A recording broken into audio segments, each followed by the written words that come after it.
आज हम पढ़ेंगे एग्रो इकोलॉजी यानी कृषि में पारिस्थितिकी का उपयोग। ये टॉपिक यूपीएससी में एग्रीकल्चर और एनवायरनमेंट दोनों सेक्शन के लिए बहुत जरूरी है।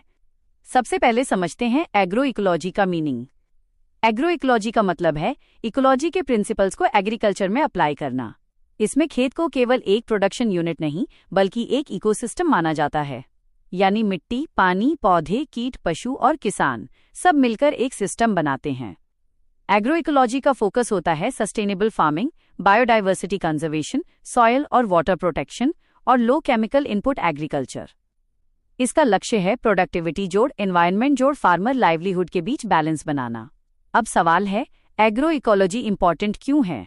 ये फूड सिक्योरिटी को सपोर्ट करता है, खेती को क्लाइमेट रेजिलिएंट बनाता है और सस्टेनेबल रूरल लाइवलीहुड बढ़ाता है। साथ ही ये सॉइल डिग्रेडेशन, वाटर पॉल्यूशन और केमिकल डिपेंडेंसी को कम करता है। अब हम पढ़ते हैं एग्रो इकोलॉजी के कोर प्रिंसिपल्स। पहला प्रिंसिपल है बायोडाइवर्सिटी और डाइवर्सिफिकेशन। इसमें मिक्स्ड क्रॉपिंग, इंटरक्रॉपिंग और क्रॉप रोटेशन को बढ़ावा दिया जाता है। साथ ही लाइवस्टॉक इंटीग्रेशन और एग्रोफॉरेस्ट्री भी शामिल है। इससे पेस्ट अटैक कम होता है और सिस्टम ज्यादा मजबूत बनता है। दूसरा प्रिंसिपल है सॉयल हेल्थ और नेचुरल फर्टिलिटी। इसमें कंपोस्ट, ग्रीन मैन्योर, बायोफर्टिलाइजर और वर्मी कंपोस्टिंग से मिट्टी में ऑर्गेनिक कार्बन और माइक्रोबियल एक्टिविटी बढ़ाई जाती है। तीसरा प्रिंसिपल है एफिशिएंट वाटर मैनेजमेंट। इसमें mulching, drip irrigation, rain water harvesting और वाटरशेड मैनेजमेंट से पानी की बचत की जाती है। चौथा प्रिंसिपल है रिसाइकलिंग ऑफ फार्म रिसोर्सेज, यानी फसल के अवशेष, गोबर और ऑर्गेनिक वेस्ट को दोबारा उपयोग करके न्यूट्रिएंट्स में बदला जाता है। ये फार्म लेवल पर सर्कुलर इकोनॉमी को प्रमोट करता है।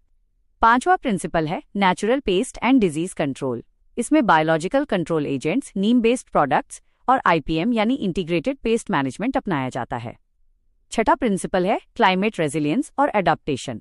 इसमें drought resistant crops, local seed variety और डाइवर्सिफाइड फार्मिंग से किसानों को एक्सट्रीम वेदर से बचाया जाता है। इसके अलावा एग्रो इकोलॉजी में लोकल नॉलेज, कम्युनिटी पार्टिसिपेशन और सोशल इक्विटी पर भी जोर दिया जाता है ताकि स्मॉल और मार्जिनल फार्मर्स को फायदा मिले। अब कुछ गवर्नमेंट इनिशिएटिव्स याद रखिए: PKVY, NMSA, PMKSY, soil health card scheme, MOVCDNER और BPKP. Conclusion, agro ecology sustainable agriculture, climate smart farming और लॉन्ग टर्म फूड सिक्योरिटी के लिए एक ही स्ट्रैटेजी है।